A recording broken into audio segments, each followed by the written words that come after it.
Vamos a empezar en este momento, ¿no? Soy Miguel Ángel Rodríguez, soy el subdirector de programas de la Fundación FAD Juventud y para mí pues es un placer hoy acompañar a José Cuerva Moreno, que es nuestro invitado en este taller Educonet del programa de Educación Conectada. Como sabéis, es un programa, no insisto en ello porque creo que es suficientemente sabido por quienes estáis ahí, un programa que, bueno, intenta, en la medida de sus posibilidades, contribuir a la digitalización del sistema educativo mediante acciones dirigidas a profesorado, a equipos directivos, a familias y al alumnado también.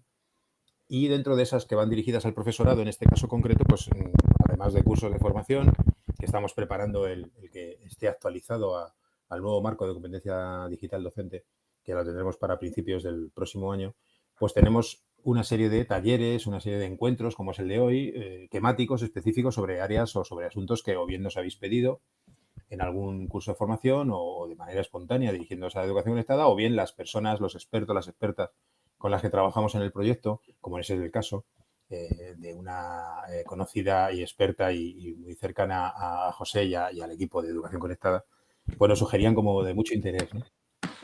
La recepción que hemos tenido es magnífica, habéis superado con creces nuestras expectativas de interés por el tema y yo creo que no nos va a, vamos, que vamos a intentar al menos, ¿verdad, José? Responder a esas expectativas al tema. Ya os anuncio que si fuera muy interesante podríamos volver sobre este asunto o sobre cualquier otro que nos digáis, pues con interés, porque para eso estamos, ¿no? Para intentar contribuir, como digo, a ese objetivo grande. Y sin más, quiero directamente presentar a José Cuerva, como decía José Cuerva Moreno, catedrático, ¿verdad? No solo profesor de física y química en enseñanza secundaria y bachillerato, sino catedrático de instituto, hay que decirlo, ¿verdad, José? Y que, bueno, por deciros brevemente algo que le trae aquí, entre otras muchas, y una grandísima, enorme experiencia docente, que ya es, y no solo de docencia, sino que imagino de innovación y de contacto y de aprendizajes, y de intentos, de fracasos, de aciertos, de aprendizajes, ¿no? Como dice un amigo mío, puedes en la vida perder, o sea, aprender o ganar, ¿no? O acertar, ¿no? Y bueno, pues toca de vez en cuando. Y en esto yo creo que José tiene bastante experiencia. Pero, bueno, pues para que le situéis un poco más en su trayectoria profesional, diría que ha estado en dos lugares muy relevantes para el puesto o para la posición o para el taller que le traemos hoy, ¿no?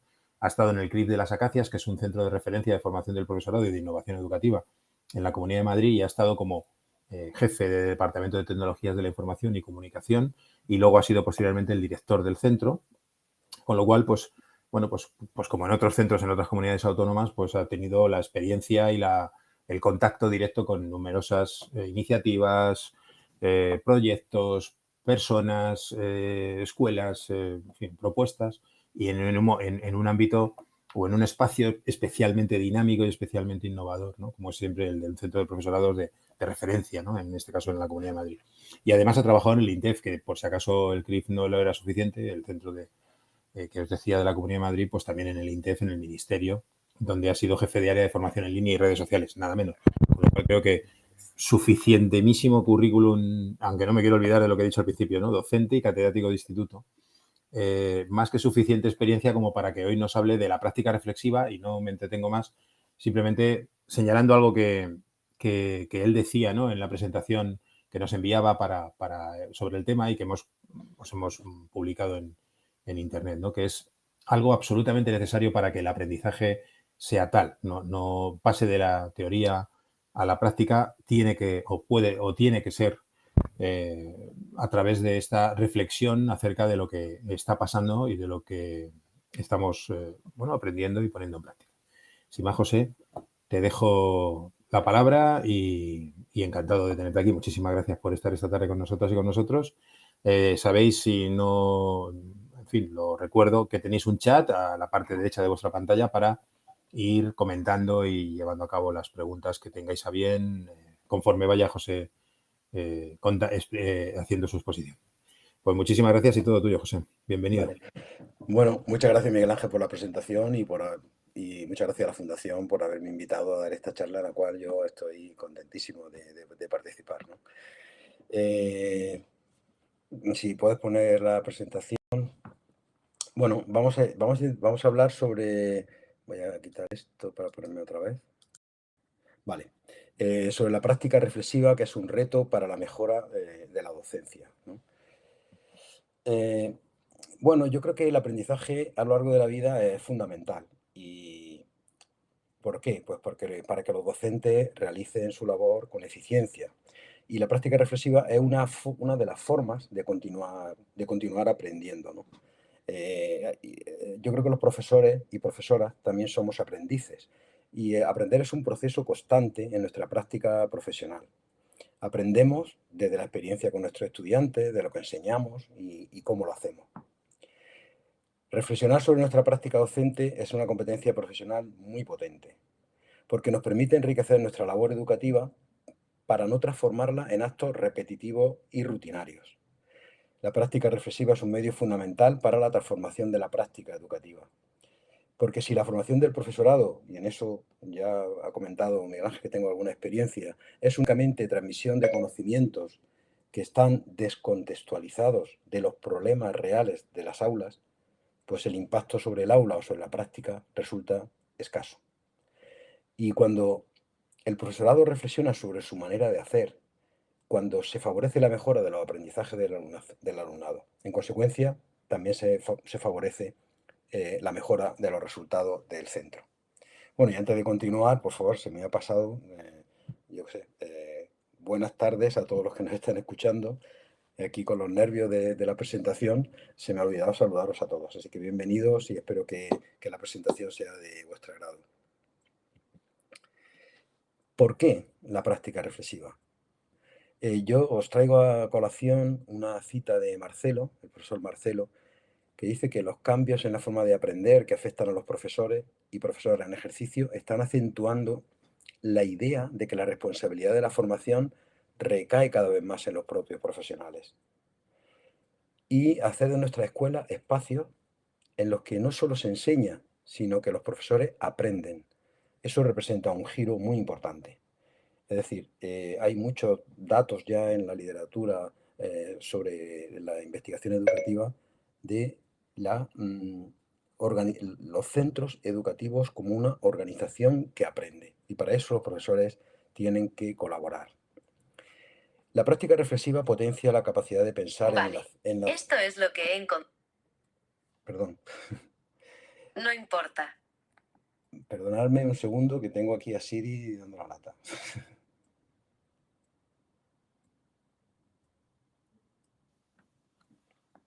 Ya. Muy oportuno hablando de digitalización. Sí. Bueno, estaba comentando que la práctica reflexiva potencia la capacidad de pensar en la acción y sobre la acción. Esto proviene de ideas ya antiguas, de hace 100 años, ¿no? De Dewey, de Sean. Pensar en la acción es pensar cuando estamos trabajando en el aula, ¿no? Reflexionar sobre cosas que nos pasan en el aula, en ese momento es pensar en la acción. Y pensar sobre la acción se refiere a pensar después, ¿no? Es decir, ¿qué es lo que ha pasado? ¿No? He tenido una clase, me han pasado una serie de cuestiones y entonces me pongo a reflexionar sobre ello, ¿no? Y por eso veremos ahora una serie de modelos para poder ayudar a los profesores y a profesoras a pensar en la práctica reflexiva, a pensar sobre su práctica docente. Y luego es una herramienta muy importante y es un recurso para nuestro propio desarrollo profesional. Y es una oportunidad, por supuesto, para mejorar la realidad en la que vivimos, ¿no? Nosotros nos formamos en nuestro desarrollo profesional desde que empezamos nuestra carrera profesional docente, pues en la universidad, en los centros de formación de profesores, pero también en el aula, reflexionando sobre nuestra práctica, es un modo de desarrollarnos profesionalmente. ¿Y es para qué? ¿Para qué la práctica reflexiva? Bueno, según Dewey, la práctica reflexiva descansa sobre el hábito de acción reflexiva, que se opone a la acción o hábito rutinario. Entonces nos encontramos con dos tipos de profesores, aunque yo no me gusta clasificar, pero bueno, es porque todos los profesores somos técnicos y además somos reflexivos, ¿no? Pero bueno, para hacernos una idea, el profesor técnico es un profesor que tiene saberes aplicables, concretos, mensurables, y lo aplica casi mecánicamente para resolver las situaciones educativas.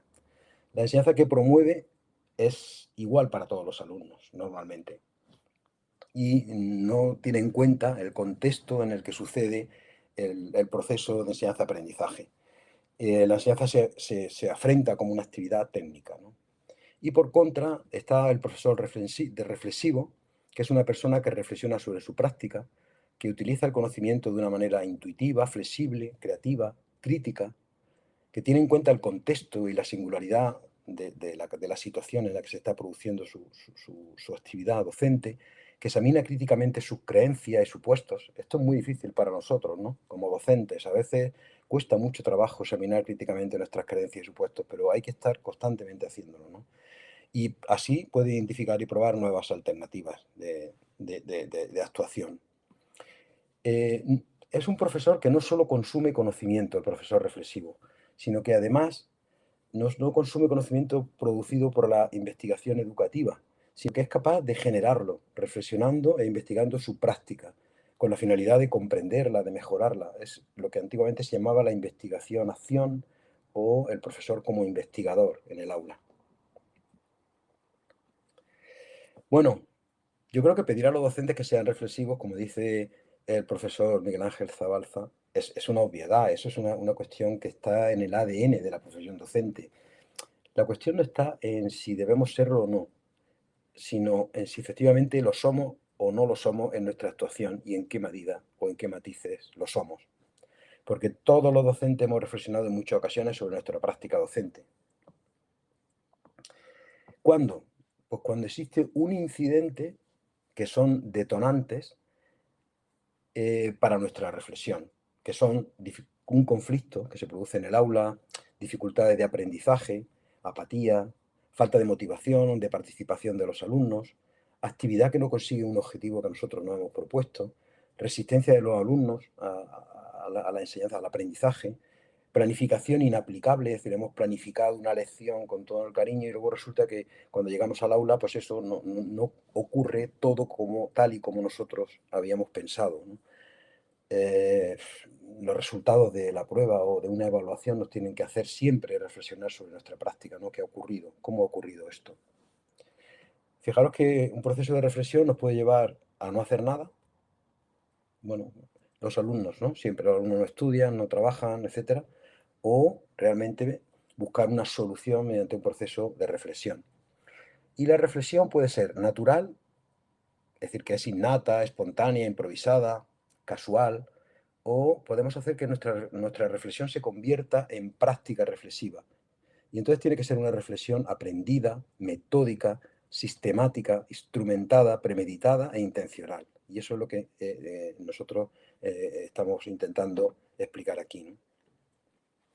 Ya sabéis que la práctica reflexiva es una competencia profesional docente del área 1, que es el compromiso profesional del marco de competencia digital docente, y que la define como reflexionar de modo individual y colectivo sobre la práctica pedagógica digital personal de la propia comunidad educativa, evaluarlas de forma crítica y desarrollarla de forma activa. Es decir, aquí ya entra el tema de la pedagogía digital, ¿no? Y entonces nosotros es lo que vamos a desarrollar en este seminario. En principio vamos a definir lo que es la práctica reflexiva. Después vamos a proponer un modelo que nos ayude a reflexionar sobre nuestra práctica docente. Después hablaremos sobre la integración de la tecnología en el aula y desarrollaremos un par de modelos de cómo se puede hacer eso. ¿Qué significa eso de integrar la tecnología en nuestra actividad docente, ¿no? Y ese sería un poco el guión, en el guión que nosotros vamos a trabajar. Hay muchas definiciones de práctica reflexiva. Revisando la literatura para este seminario, y seguramente pues, hay, yo qué sé, mil definiciones. A mí me ha gustado mucho esta de Hegarty, que dice que la práctica reflexiva es un proceso asociado con el aprendizaje profesional que incluye la reflexión efectiva y el desarrollo de la metacognición para llegar a unas decisiones para la acción, el aprendizaje, el logro de objetivos y los cambios en la práctica inmediata y futura. Yo he trabajado mucho con el tema de la metacognición y creo que la metacognición se refiere a pensar sobre nuestra cognición, sobre nuestros saberes, sobre lo que sabemos y no sabemos, lo que lo que nos cuesta trabajo aprender. Y entonces la metacognición también es una cuestión que es posible que sea muy útil para hacerla con nuestros alumnos. Es decir, cuando terminamos una lección en el aula, etcétera, pues sería siempre bueno proponer una actividad de metacognición, ¿no? ¿Qué he aprendido? ¿Qué dificultades he obtenido, he tenido durante el desarrollo de esta lección? Cosas que no he aprendido, que me ha costado mucho trabajo. Eso es metacognición, que es a tu autoevaluación, perdón, autorregulación, control y supervisión de la actividad del docente, en el caso del docente. ¿Y qué es esto de la reflexión efectiva? Ya hemos dicho que la reflexión puede ser natural, que puede ser improvisada, casual, pero la reflexión siempre tiene que partir de la experiencia del profesor, junto con sus saberes profesionales. Saberes que un buen profesor debe de tener sobre el contenido, sobre la pedagogía y la metodología y sobre la tecnología. Esos son los saberes. Y también tiene que estar en un contexto y en una situación. Es decir, es imposible. Uno de los problemas que yo me he encontrado en el tema de la formación del profesorado es que muchas veces la formación no atiende a los problemas reales de los profesores que asisten a la formación. Es decir, y por eso tiene un impacto en el aula muy pequeño, muy débil.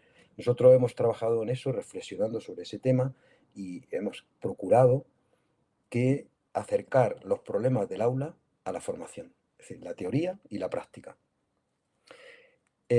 Con todo eso, con la experiencia, con los saberes profesionales, con el contexto y la situación, tenemos que hacer la reflexión sobre mi práctica docente.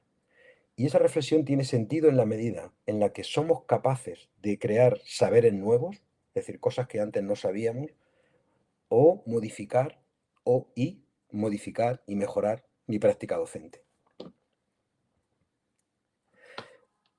Otra definición de la práctica reflexiva que está relacionada con lo que estábamos comentando anteriormente es la de la profesora Ángel Domingo, ¿no?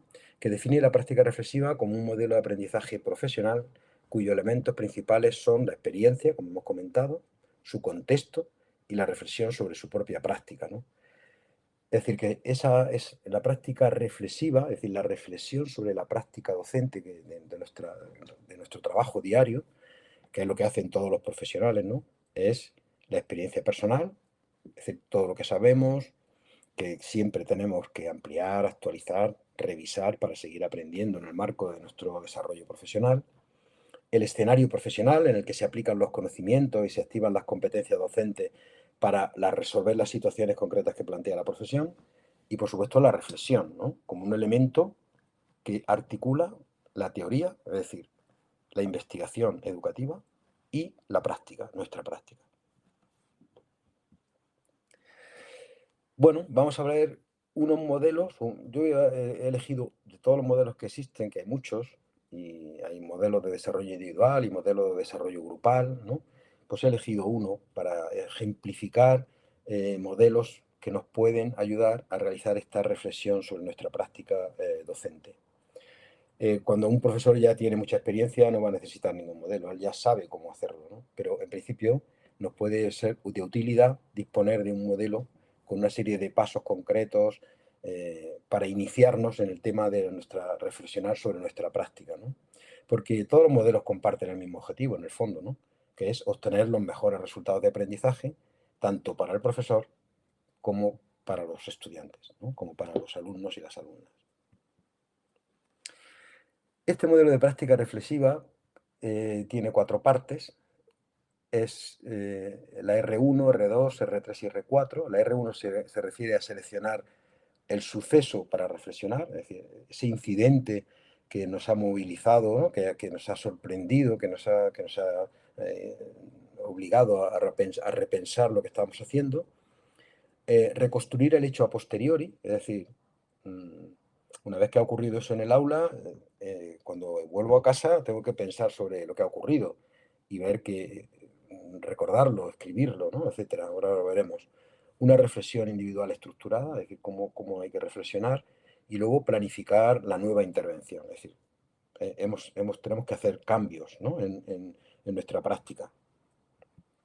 Así pues, la R1 se trata de seleccionar una situación práctica del aula que se quiere analizar, que puede tratarse de una actuación que ha conducido a un fracaso o a un éxito. Esto es importante, ¿no? Es decir, no solamente tenemos que reflexionar sobre los resultados negativos, ¿no? Las cosas malas que pasan en el aula, sino también de nuestros éxitos. Es muy importante porque así podemos reflejar y aprender sobre no solo de los errores, que se aprende mucho, como antes comentaba Miguel Ángel, sino también de nuestros éxitos, ¿no? Lógicamente. Reconstruir el hecho a posteriori es necesario recordarla y escribirla. Esto es muy importante, ¿no? Hacer una escritura reflexiva. Destacar todo lo que ha actuado como detonante y nos ha obligado a salir de nuestra rutina y a reflexionar en plena acción para realizar cambios, tomar decisiones y replantear nuestra acción, ¿no? Y cuestionar un poco nuestra planificación inicial, ¿vale? La escritura reflexiva es fundamental y es una de las estrategias más importantes de la reflexión sobre la práctica docente. La reflexión individual autorregulada, pues en esta fase se recomienda siempre la secuencia reflexiva del profesional reflexivo de Sean, ¿no? Es el conocimiento en la acción, es decir, el conocimiento que tenemos, el bagaje formativo personal de cada docente, que se pone en acción de forma espontánea en la acción profesional, que no es explícito, sino que suele ser un conocimiento tácito, actuamos rápidamente, no pasa cualquier cosa, pues un alumno disruptivo, pues decidimos qué hacer inmediatamente. Pues desde no hacer nada, a expulsarle de clase o tal vez hablar con él y reconducir la situación, ¿no? La reflexión en la acción es el desencadenante que provoca lo que hemos hecho, ¿no? Lo que ha captado, lo que hace que el profesor reflexione sobre lo que ha ocurrido, ¿no? Y después está reflexión sobre la reflexión en la acción. Es decir, tenemos que repensar luego. La reflexión en la acción se refiere a la toma de decisiones que hacemos en el aula y la reflexión sobre la reflexión en la acción es sobre la toma de decisiones que vamos a hacer una vez que estamos en casa, tranquilos y hemos escrito sobre el proceso que ha ocurrido, ¿no? Y esto supuestamente debería de mejorar nuestra práctica, ¿no? O sea, y tendríamos que preguntarnos entonces qué aprendizaje he obtenido de esta reflexión metodológica, con qué conocimientos teóricos relaciono este caso, cómo modifica esta experiencia mis conocimientos teóricos, qué nuevas necesidades formativas he identificado en esta práctica reflexiva.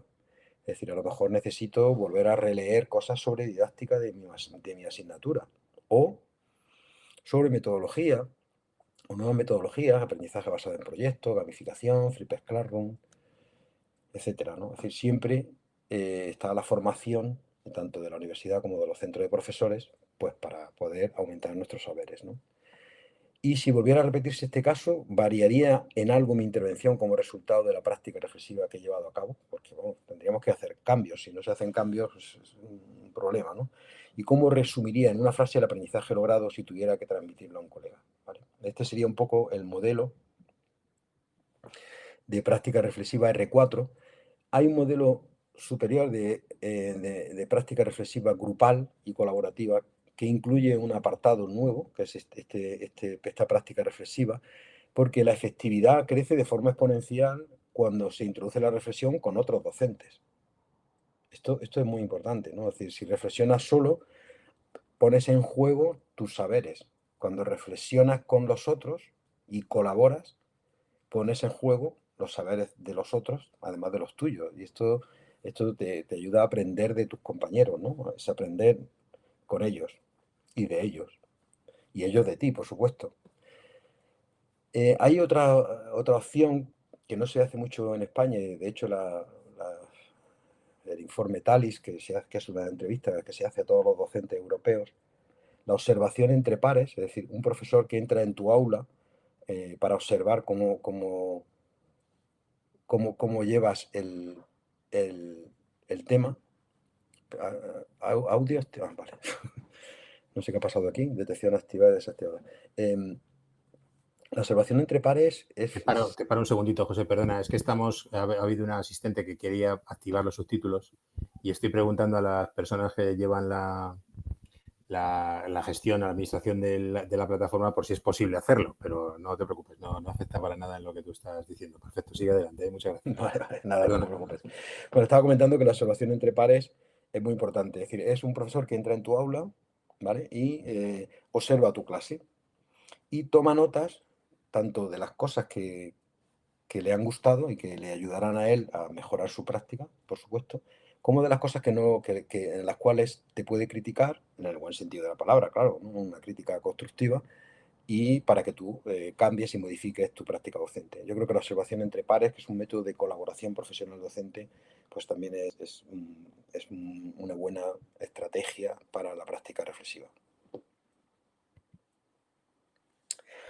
Bueno, ya hemos visto un modelo de integración, ¿no? Un modelo de práctica reflexiva.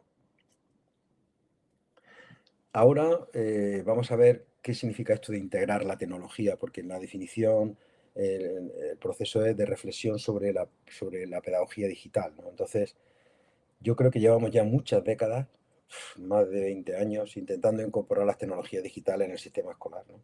Y además las tecnologías luego cambian a una velocidad de vértigo, ¿no? O sea, yo empecé con esto cuando los blogs iban a ser la solución a todos nuestros problemas para integrar la tecnología en el aula, los wikis, y ahora ya nadie habla de los blogs. Bueno, usted habla de portfolio docente, pero bueno, quiero decir con esto que la tecnología cambia a una velocidad de vértigo.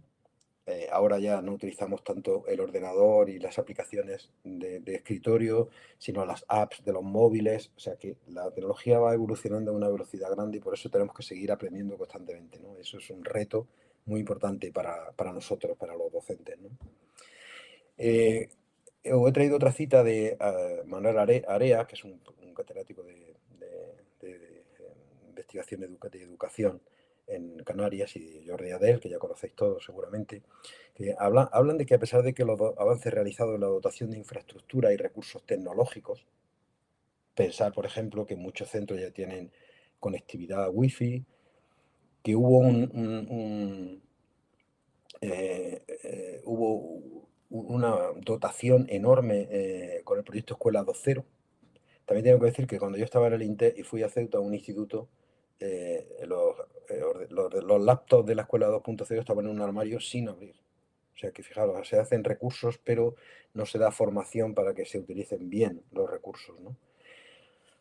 Y las pizarras digitales, es decir, cambiar el libro de texto analógico por uno digital, que en realidad sí, está bien, porque ya veremos con el modelo SAMR que estamos en la parte de sustitución, que es el nivel más bajo de integración de la tecnología en el aula, ¿no? Bueno, la historia es que se ha trabajado mucho también en la formación y la competencia digital del profesorado. Sin embargo, la presencia de las TIC en el aula de los centros escolares no ha llegado, no ha cuajado como debería, ¿no? Y ha representado un cambio epidérmico, cosmético de las prácticas de enseñanza-aprendizaje. O sea, sí, hemos utilizado una pequeña herramienta un día, ya después la probamos, pero ya después no la queremos usar más, etcétera, ¿no? Yo creo que ya nadie pone en duda que la incorporación de los medios digitales son un aliado muy poderoso para la mejora del rendimiento académico del alumno. Y además pueden garantizar la igualdad de oportunidades, ¿no? También hay que poner los servicios, los medios digitales al servicio del centro, ¿no? Para la gestión de la información y el conocimiento, para la colaboración profesional, docente y para ganar flexibilidad y apertura del centro educativo. Bueno, se han hecho muchas inversiones, pero hay autores que hablan de que la tecnología educativa, las TIC, los medios digitales, son una promesa incumplida. Pero Begoña Gros nos comenta que más que una promesa incumplida es que no hemos hecho las cosas como deberíamos, ¿no? Yo creo que el uso de la tecnología, por ejemplo, para los alumnos, la han adquirido en el hogar o con los amigos, con lo cual es una tecnología que ellos usan para el ocio y para la comunicación, pero no para el aprendizaje. También los profesores utilizamos la tecnología en nuestro día a día, ¿no? La utilizamos constantemente, pues la Wikipedia para consultar datos, Google para el buscador de Google, los buscadores para poder encontrar información, para preparar nuestras clases. para organizar un viaje, ya todo se hace por la red, por internet, compramos cosas en Amazon, etcétera. Usamos la tecnología mucho, pero luego a la hora de usarla en el aula nos está costando, ¿no? Esto no quiere decir que tengamos que usarla siempre, ¿no? Quiere decir que hay lecciones que nosotros hemos planificado, vamos, que yo creo que funcionan perfectamente sin tecnología. Bueno, pues no hay que meter la tecnología ahí a presión, ¿no? Bueno, después de presentar estos modelos de práctica reflexiva, vamos a presentar el modelo de integración de las tecnologías en el aula. Estos modelos nos pueden ayudar a entender qué significa esto de la integración de la tecnología en la educación o los medios digitales en educación, porque nos ayudan a planificar las actividades para nuestros alumnos, ¿no? ¿Cuál es el principal escollo para integrar la tecnología en el aula? Pues es la confianza del profesor en el uso de los medios digitales. Aquí tenemos una línea de tiempo que es confianza, competencia. Arriba tenemos los niveles y abajo el crecimiento, ¿no? Pues la supervivencia es, tengo miedo de romperlo. Bueno, puede ser, no tengo miedo de que esto no funcione en el aula, que pierda el tiempo, no funciona la wifi, etcétera. Creo que debería utilizarlo en mi clase, en mi aula, con mis alumnos, pero no estoy seguro de cómo hacerlo. El dominio pasa porque he recibido formación, he practicado con aplicaciones, lo he probado en clase con éxito y ya el profesor se siente un poquito más seguro y empieza a trabajar integrando la tecnología en el aula. El de impacto es que los alumnos y yo ya utilizamos la tecnología de forma eficaz. La tecnología está integrada en mis clases, en la planificación, cuando es necesario. Y la innovación es que el uso de la tecnología es omnipresente, es decir, está plenamente integrada en el currículum, como veremos más adelante. Tengo conocimientos digitales, así como de pedagogía y de la materia. Innovo y comparto, ¿vale? Porque la tecnología, el diálogo entre tecnología y pedagogía siempre tiene que estar presente. No tenemos que coger una herramienta y ya empezar a usarla en el aula. No, primero hay que planificar. Y para planificar tenemos el modelo SAMR, que algunos de vosotros ya conocéis, que consta de 2 fases, también es una línea de tiempo, de sustituir, aumentar, modificar y redefinir. Los 2 primeros son de mejorar con la tecnología los procesos de enseñanza-aprendizaje y los 2 siguientes, modificar y redefinir, se refieren a transformar esos procesos de enseñanza-aprendizaje.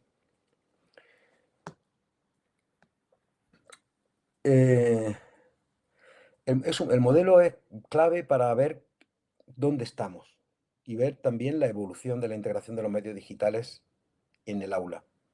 Se centra también el modelo en qué trabajo están haciendo los alumnos, porque utilizar la tecnología por parte del profesor, bueno, está bien, ¿no? Usamos la pizarra digital, usamos un retroproyector, bueno, eso no está nada mal, pero yo creo en fin, que son los alumnos los que tienen que hacer las cosas. En la fase de sustituir, que se puede relacionar con la taxonomía de Bloom, recordar, describir, que es el nivel cognitivo más bajo, localizar, encontrar. Los docentes integran las tecnologías en sus actividades de enseñanza-aprendizaje, pero el alumno realiza las mismas tareas que antes sin utilizar la tecnología, ¿no? Es decir, que ahora la utiliza con la tecnología, pero las tareas no han cambiado. Y entonces en este nivel no hay ningún cambio ni en la didáctica ni en la pedagogía de las actividades. Por ejemplo, usan Google Maps como reemplazo de un atlas de papel. Toman notas en un procesador de texto para acceder a ellas con el único fin de estudiar para los exámenes. Analizan una infografía, pero luego el profesor se la explica utilizando un retroproyector. Son cosas de sustituir. Aumentar se puede relacionar con la taxonomía de Bloom, comprender y aplicar. Es un nivel de cognitivo un poco más alto, ¿no? Interpretar, usar, ejecutar. Tampoco se presentan cambios en la didáctica de las actividades, pero el uso de los medios digitales ya pasa a manos de los alumnos y alumnas de una manera mucho más activa, ¿no? Por ejemplo, utilizan la regla de Google Maps para medir la distancia entre 2 lugares geográficos, por ejemplo, ¿no? O presentan un examen utilizando un formulario de Google, los profesores, etcétera, ¿no? Modificar se relaciona con un nivel más superior de la taxonomía de Bloom, aplicar, analizar y evaluar, ¿no? El uso de los medios digitales aporta un cambio funcional significativo al demandar del docente reformular las actividades de aprendizaje que lleva a cabo regularmente en el aula, integrando la tecnología. Por ejemplo, los alumnos utilizan la función de Street View para elaborar recorridos virtuales por las calles de una determinada localidad. O toman notas con una aplicación, le agregan grabaciones de audio, publican estas notas y las comparten con los compañeros. Es decir, que son los alumnos los que tienen un resultado de aprendizaje, ¿no? Es decir, una entrega de la actividad que el profesor ha propuesto usando la tecnología. Y finalmente está redefinir, que se puede relacionar ya con el nivel más alto de la taxonomía de Bloom, evaluar y crear, diseñar, construir, planificar, producir, etc. La colaboración del alumno se hace indispensable ya aquí, y los medios digitales facilitan la comunicación entre ellos, ¿no? Por ejemplo, crean una guía turística utilizando Google Maps y la comparten con otros en línea. O utilizan aplicaciones para crear un libro en formato EPUB y publican el libro digital resultante y lo comparten con los compañeros. Es decir, que los artefactos ya son... es decir, son hacer cosas con la tecnología que sin la tecnología sería imposible, ¿no? Es decir, lo otro sería desde sustituciones, sustituir lo que hacemos con tecnología, y la de redefinición, que es el nivel más alto, es simplemente pues, cambiar, hacer actividades que sin la tecnología no se podrían hacer. Sería bueno pensar, para todos los que nos están escuchando, en qué nivel se encuentran ellos, ¿no? En qué actividades hacen, si hacen más actividades de sustitución o de aumentar o de modificar, ¿no? Para repensar un poco en qué nivel se encuentra. El modelo TPACK es otro modelo de integración de la tecnología en el aula. Es un modelo de Harris y Hofer y surge de las prácticas docentes y postula una forma de planificación basada en actividades. Fijaros que lo que hace es 3 conocimientos que todo buen profesor debería de tener. El conocimiento del contenido, que tradicionalmente un buen profesor es alguien que domina los contenidos propios de su campo, conoce la relación entre los conceptos, los principios y los procedimientos de su materia, y sobre todo conoce además cómo se relacionan con otros contenidos disciplinares, ¿no? Es decir, es el conocimiento del contenido. Está el conocimiento del contenido, también el conocimiento pedagógico, es un conocimiento sobre cómo enseñar con eficacia, ¿vale? Está relacionado con las didácticas específicas de cada una de las materias. Por ejemplo, yo que soy profesor de física y química, pues conozco los contenidos de física y química, pero también me interesé por la didáctica de las ciencias, ¿no? Y bueno, ahí aprendí que existe lo que se llama las ideas previas, porque todos los alumnos en su interacción con el mundo elaboran ideas sobre cómo funciona, que muchas veces son erróneas y muy difíciles de cambiar, cómo enseñar a los alumnos a resolver problemas, etc. Esa es la didáctica específica de cada una de las materias y también la relación que hay entre la física, la matemática, la física y la química, la física y la biología, etc., ¿no? Y luego existe el conocimiento tecnológico, que es un conocimiento sobre las tecnologías y la forma de usarlas. Estos conocimientos interaccionan y además generan conocimientos nuevos. Por ejemplo, el conocimiento tecnológico del contenido, que se trata de cómo seleccionar las herramientas y recursos que ayudarán a los estudiantes a aprender aspectos particulares de los contenidos del currículum. El conocimiento tecnológico pedagógico, que es el conocimiento de cómo enseñar bien con los nuevos medios digitales. El conocimiento pedagógico del contenido, que es lo que hemos comentado antes sobre la didáctica específica, ¿no? Y todos esos conocimientos interaccionan en el conocimiento, contenido pedagógico, tecnológico, que es el que da nombre al modelo, que es el TPACK, que es el conocimiento que los profesores necesitan para integrar la tecnología de manera eficaz en el plan de estudios curricular. Y luego fijaros que hay un círculo que es el contexto, importante, el contexto en el que los profesores y los alumnos trabajan juntos. Eso es importantísimo. El centro educativo. Hay mucha influencia del contexto en el conocimiento que los profesores necesitan para enseñar de manera eficaz con medios digitales. Las tecnologías disponibles, el tiempo disponible, las limitaciones del espacio físico, el conocimiento de sus alumnos y su familia, la diversidad, etcétera. Todo eso pues, hay que tenerlo en cuenta, ¿no? Porque no es lo mismo un centro que tiene una dotación fantástica de medios tecnológicos, donde cada uno aporta, cada alumno va con su ordenador o con su móvil a clase para poder trabajar en el aula, en los centros donde pues, esos medios no existen. Entonces, pues hay que trabajar de otra manera, ¿no? Es decir, que el contexto hay que tenerlo en cuenta siempre. Entonces, para planificar las actividades hay que tomar 3 tipos de decisiones y en este orden. Eso es muy importante. Decisiones curriculares, escogiendo el tema y los objetivos de aprendizaje. Decisiones pedagógicas, diseñando las actividades de aprendizaje, el producto final que esperamos de los alumnos, los diferentes roles que queremos desarrollar en el aula, trabajo individual, trabajo en equipo, y contemplando las estrategias de evaluación que vamos a utilizar. Y finalmente, las decisiones tecnológicas. Seleccionar los recursos tecnológicos y digitales adecuados y orientar su puesta en práctica. Fijaros que la tecnología debe integrarse en nuestra propuesta didáctica en función de nuestras necesidades curriculares y pedagógicas, y nunca al revés.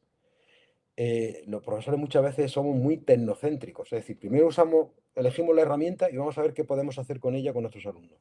Y esto no es el tema. Primero son los objetivos, primero en el currículum para poder integrar en el currículum, después viene la pedagogía, siempre lo más importante, y después finalmente la tecnología. ¿Vale? Ejemplos que se pueden poner sobre pues, los artefactos digitales se parecen mucho al diseño de esta actividad. Si Miguel Ángel me la puede poner, esa página web.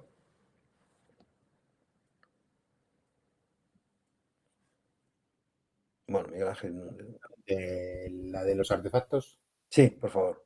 Voy a ver si la puedo copiar. Dame un segundito. Vale. La pongo, te la conecto en pantalla. Sí, ponla en pantalla. Bueno, al final de la presentación tenéis todas estas referencias bibliográficas y este sería un poco el final, ¿no?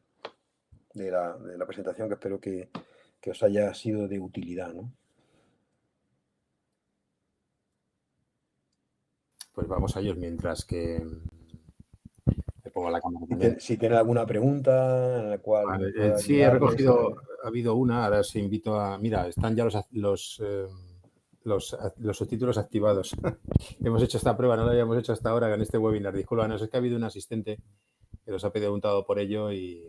Ha sido una pena no haberlo tenido en cuenta antes. Pero sí, bueno, Miguel la verdad Ángel, que sí, porque estas no, cosas, ¿sabes por qué? Porque las luego grabamos. se aprende y en la próxima está grabada. Exacto, y los grabamos y al subirlos luego a YouTube se ponen los subtítulos. es allí donde, claro, se activan. Se le puede pasar la presentación para que la tenga, ¿no? Claro. Bueno, pues voy a ir a tu presentación aprovechando, la busco y la encuentro enseguida y voy a tu presentación y busco y comparto la pantalla. Se me ocurre que es la manera más rápida de poder acceder a la página. Te refieres a la de los artefactos de Conecta 13, ¿no? Exactamente. Sí. Conecta 13 ha hecho una serie de artefactos, de ejemplos, en la cual sigue bastante bien la planificación de actividades del modelo TPAC. Es para que vean que existen ejemplos que ellos pueden mirar para intentar planificar las Pues actividades. voy a compartir la pantalla de mi ordenador, la pongo y lo que hago también antes de hacer esto es, y de lanzarte la pregunta que nos ha sugerido, bueno, el comentario, pregunta que nos ha sugerido un asistente, es también, vamos por partes, que decía Jack el Destripador. Ponerlo en una franja en la parte superior de la pantalla. Vale. Voy a poneros este enlace. Para que ellos lo vean. Claro, para que ellos lo vean y lo tengan de una manera más presente. Aunque vean la pantalla, pues ya pongo el enlace para que puedan cómodamente. Sí, porque además que ahí viene el concepto de artefactos digitales, la última versión que tienen que pinchar en él para verlo, ¿no? Entonces, bueno, página con artefactos digitales, todo esto en directo, como debe ser. Nada previsto. Nada. enlace. Y ponemos la URL del botón, es esta. Vale, perfecto. Estoy haciéndolo a la vez como ves que lo cuento. Y ahora mismo lo vais a tener, pero os pido un momentito de paciencia porque enseguida vais a tener y lo vamos a dejar ahí mostrado durante, pongamos 2 minutos, 3 minutos, ¿no? ¿Por qué no? Más minutos, 3, 4 minutos y enseguida comparto mi pantalla y además de verlo ahí la tenéis. Ahí tenéis el enlace para poder acceder a ella y a la vez pues comparto mi pantalla, que se me ocurre que es la manera más rápida para poder acceder a la página que ya la tengo cargada. Bueno, si solamente era para que lo tengan los alumnos. Sí, no pasa nada, es ningún problema. Supongo que la podéis ver ahora la podéis ver, ¿no? Y sube un poquito para arriba, o baja.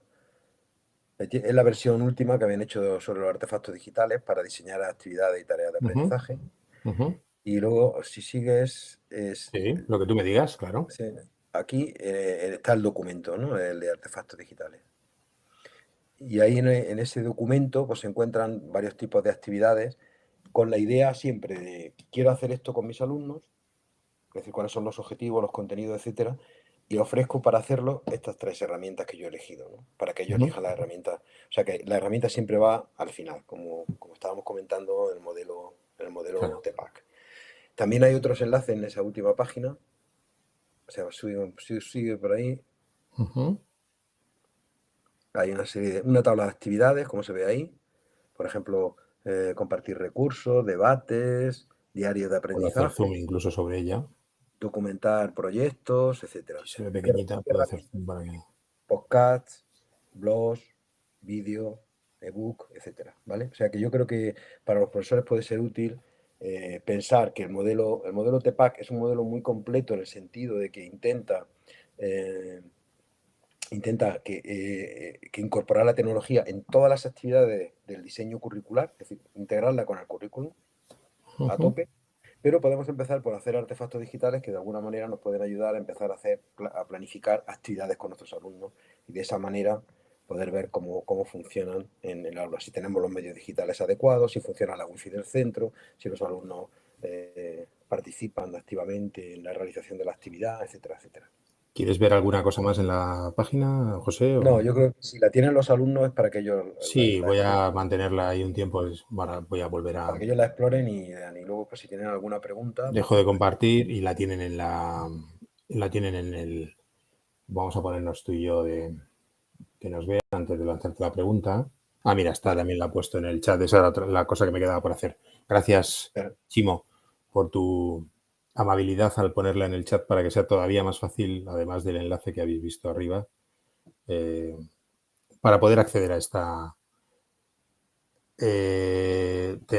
para tener la presentación, pues solicitárnosla, escribe un correo a educacionconectada@faz.es y con mucho gusto te la enviamos. Por ejemplo, me parece la manera más factible de hacerlo. Es sencillo, educación, lo voy a poner aquí en el chat, conectada@faz.es y con mucho gusto os mandamos la presentación.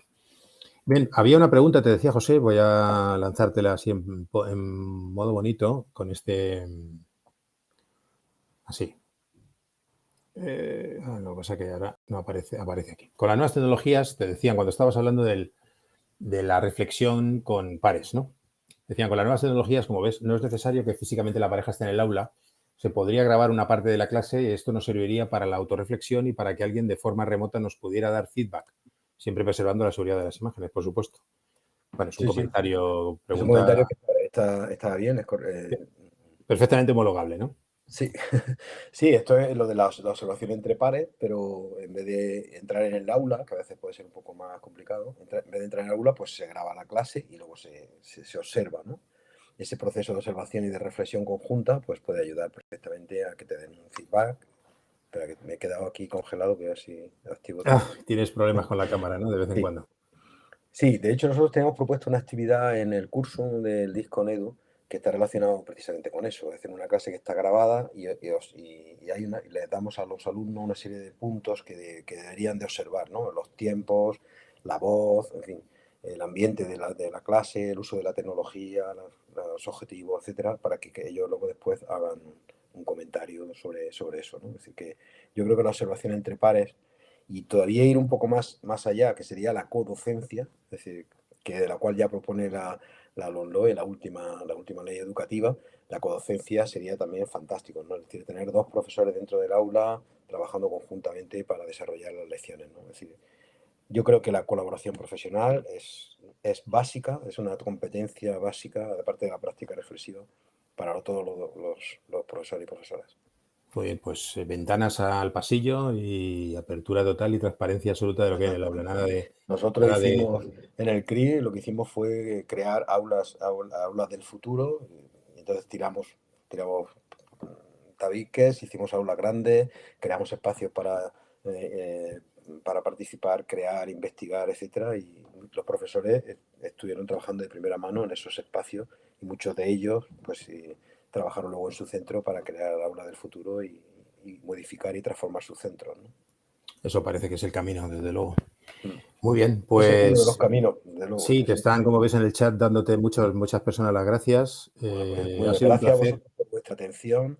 Ha sido un placer estar aquí. Gracias, Miguel Ángel, de nuevo, por haberme invitado. Me lo he No, por pasado. favor, un placer tenerte, un placer aprender de ti porque lo has hecho muy bien, vamos, muy didáctico. Se nota que tienes mucha experiencia, Bueno, no me lo he solo en pasado, que sabes mucho, sino que sabes transmitirlo. me lo he pasado muy bien Y, preparando la presentación y he aprendido mucho. Y eso y se para mí. agradece. Discúlpanos por el tema de los subtítulos que no lo teníamos activado antes. Pido también perdón o disculpas a la persona que lo ha solicitado y que no lo teníamos. Bueno, pues nos ha servido de aprendizaje también. Yo desconocía cómo hacerlo y aparte que necesito a alguien de administración que me ayudara. Bueno, muy Pero bien. bueno, pues ha sido también un Celia nos aprendizaje. comenta que era muy interesante, aunque dice que es de infantil. Bueno, en infantil también se puede hacer. Ujú. En infantil, hombre, integrar Pues la tecnología es más complicado, pero la reflexión sobre la parte primera, que es la reflexión sobre la práctica docente, es clave para todos. Eso es fundamental. Es decir, de hecho, antiguamente los aprendices entraban en una profesión y luego después ellos, una vez que ya habían aprendido del maestro, luego seguían trabajando e innovando y haciendo cosas diferentes, nuevas, mejorando los procesos que habían aprendido. O sea que la reflexión sobre la práctica es una cuestión básica en todas las profesiones. sí, ese punto en el que dices, yo esto lo haría de otra manera. Ese es el punto en el que ya Exactamente. empiezas a volar solo, ¿no? Muy bien, Ya, pues reitero nuestro agradecimiento, José, mi agradecimiento también personal. Ha sido un placer escucharte, aprender y volveremos a vernos, volveremos a encontrarnos sin duda. cuando Gracias a queráis. todas y a todos por asistir. Muchas Queremos gracias. ser puntuales, no dedicarle más tiempo del estrictamente necesario en estas horas de tarde, pero sí que queríamos de nuevo agradecer y convocaros a la próxima, que estéis pendientes, al próximo taller Educonet que tendremos en breve. Reitero lo dicho, muchísimas gracias y hasta la próxima. Muchas gracias a todos.